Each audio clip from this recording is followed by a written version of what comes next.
Hey guys, this is Rajesh, and today we'll be seeing abstract factory design pattern with Akshay. So let's dive into it. As the name suggests, I think you can pretty much guess that abstract factory is the abstraction over factory, where we introduce another layer between factory method and the client itself. Thanks. Yeah. And just for those who don't know about factory method, I will suggest you to please refer my previous video where I have explained about factory method in detail. In simple terms, factory method is nothing but a static method which encapsulates our product creation for our class. Coming back to abstract factory, as per its original definition shown here, intent is to create families of objects here without client providing the concrete classes. Unlike factory method, abstract factory is an object which has a bunch of factory methods to get the objects. Let's see the class diagram to understand it beyond its definition and also to see what problem it will be solving. So here I know this looks a bit complex, but I'll try to break it down for you. So what is happening here? So first of all, we have a client library. That is a perfect. That is very much clear. Client will be calling some methods to get our object, to get our vehicle. Okay. Okay. So now we have, let's say, our product is dependent on a platform. Like say, our product is dependent on a platform on Windows or say OS of Mac or Linux. So for that, we have to separate. For that, each factory will have its own dependencies. Each will have its own libraries you need to use. So what do we need to do here? We need to map out what product we need, along with the what are the platforms we need to make it available, right? So as I said, we need to create a matrix of platforms versus products. So let's just take an example of abstract factory. Abstract factory is returning true. Abstract factory is nothing but means our interface, our contract, which will be returning the two products, like create product A, create product B. Create product A, analogous to our previous example, create product A is nothing but get two-wheeler. That product B is nothing but get four-wheeler. Is it Okay. clear up till now? Yeah. So abstract factory is like create product A, create product B, but its platform can be different. Like suppose vehicle can be vehicle. One vehicle is having a platform in USA. One vehicle is having a platform like India. Those will have different types of architectures and implementation. Those will have completely different kind of thing. So we have a two factory: concrete factory one, concrete factory two. So concrete factory one will be returning create product A, which is like get two wheeler, get four wheeler. Both will have the same implementation. Both will have the same contract. Get two wheeler, get four wheeler. Same will have same. The interface will be available in factories in India. They will also have get two wheeler, get four wheeler, but their Okay. manufacturing process will be different. Okay. So like So there are yeah. means when you are adding a new layer, I can see there can be multiple layer like abstract product A is in India, let's suppose, and abstract So product B is in no let's no. say if we are going with the analogous way, let's try to understand it in this way. A A B is nothing but our vehicles. A is two wheeler, four wheeler, Yeah. and one and two Two. is Yeah. location. One is India, two is USA. Okay, abstract product A. Abstract product A is our abstract is a interface of like interface or a two wheeler. Product A1 is nothing but two wheelers in India. Product A2 is two wheelers in USA. Oh, okay. Okay. Same goes with abstract Okay. product B. Abstract product B is the interface of four wheeler. Product Four B1 wheeler. is Okay. four wheeler in India. B2 is India. four wheeler in USA. So like if the like some future incomes three wheelers. So we will create a separate class abstract product C. And C. for product C1, product C2, they will have the same factory. Yes. Another factory comes like in UK. So we will have country factor 3, create product A, create product B. So Correct. Correct. Correct. this is our way to separate out the concern. So you can imagine like how we have separated out the complexities and the designs in a separate classes.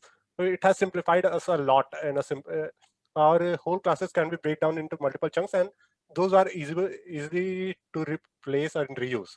Those becomes much more easy. So with this design, I think now I think this class diagram is clear to you, right? Yes. Yes. Okay, so Let's shall we dive into the implementation of this class diagram? Yeah, sure. Let's create our new. I'll create a separate console application, simple console application, whatever the we had created in the previous day. Abstract factory design pattern.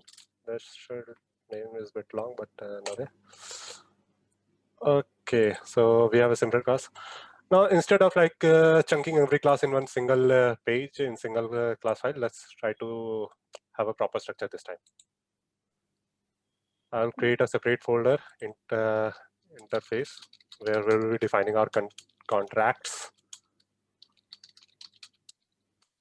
So as per the contract, we had to create an abstract factory, right? Abstract factory. We had get product A and get product B. So let's create our vehicle factory. This is our vehicle factory. This interface will be having an implementation of. I'll be creating a two-wheeler interface contract. Get two-wheeler and public I four-wheeler. So this our contracts will look like for each factory, whatever the factory will be creating. So as you can see, we have yet to create an interface for two-wheeler and four-wheeler. Let's create an item two-wheeler. Yes. So this is our two-wheeler contract, and one should be our four-wheeler. As of now, both will be having like say print details method only. So I will be creating a vehicle contract, which four-wheeler and two-wheeler will be inheriting. So let's start with iVehicle. iVehicle. So this is our iVehicle. Inside this, I will be writing start vehicle. Okay. So this start vehicle will be the method, and I'll make our two-wheeler and four-wheeler. So our vehicle factory should not give any error right now. So this our contract looks fine, right, to me. Now let's get into the implementation of these factories and these vehicles. First of all, let's start with the create a separate folder itself. Great.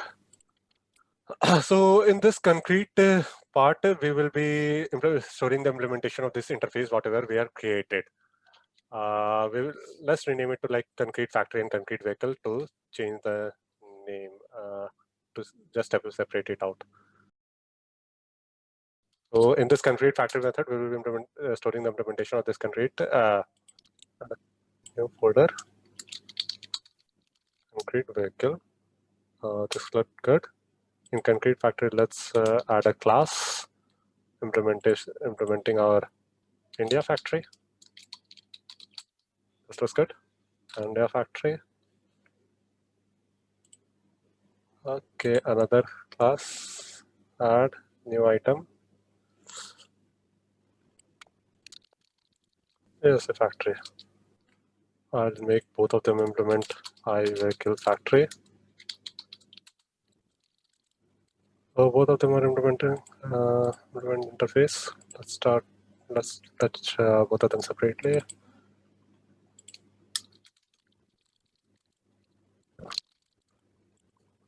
So at this point of time, like we have created two factories, India vehicle factory and USA vehicle factory. Now these factories each will return the concrete product implementation of our product, whatever the product is. Like so, let's before getting into the implementation of these methods, let's create our concrete vehicle. New item I'll create new item for like one node vehicle would be like, let's say, go with Tata. Tata is one car model. I'll implement another car product, a four-wheeler product. Let's say Ford. This should looks good. I'll be implementing this another one. For let's get into two-wheeler. Like I'll start with Royal Enfield. This is one implementation. Another would be, let's say, for another two-wheeler, Harley. So both, each of them will be obviously implementing their interfaces, their contracts, which should be there. Two-wheeler and four-wheeler. It would be I two-wheeler.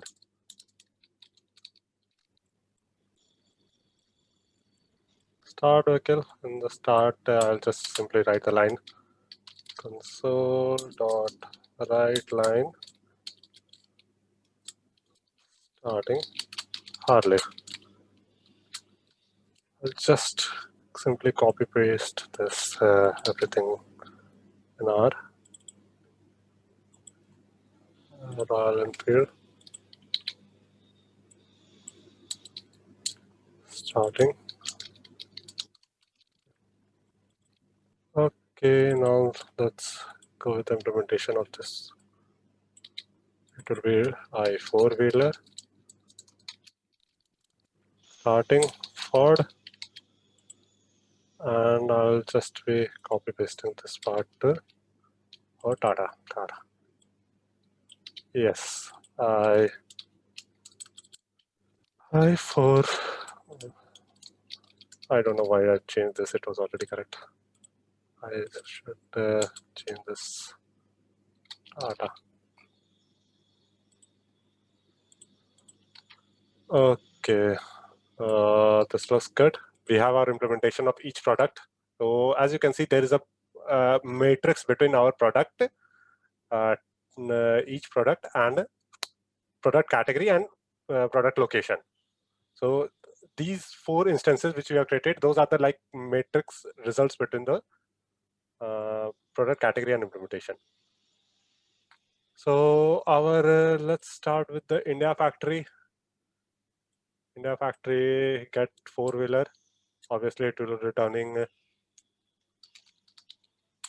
each factory would return different kind of different objects. Like get four-wheeler would return new Tata. So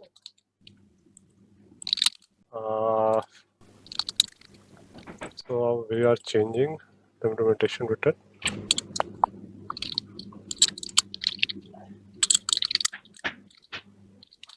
I missed the new there.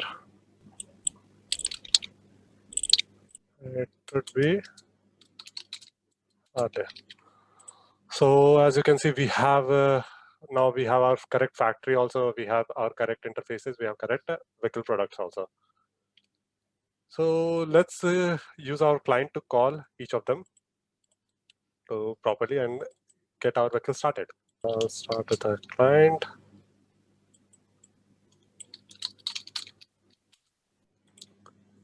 So you can see our client is having two instances of two-wheeler. One is two-wheeler, another one is the four-wheeler. And we will be passing the vehicle factory. Vehicle factory would be already implemented on the basis of what is the platform which we are having. And that factory would be responsible for returning us the two-wheeler and four-wheeler. So let's test it out our application, whatever we have done. So here we have our program solution, which we are going to test it out. So we have our factory created here. We have our two clients, Indian client, USA client, and the Indian client is calling the start vehicle for four-wheeler, and the USA client is calling the start vehicle for the two-wheeler. So as per this, it should return first Tata, then Royal Enfield, Ford, and then Harley. Let's test it on our application. How does whether this much effort for separating out classes is any worth or not? So yeah, Tata, Royal Enfield, Ford, Harley. So we have our classes running, we have our applications, we have our vehicle started. And with this, we are at the end of the implementation of our abstract factory design pattern. See you in next class. Bye.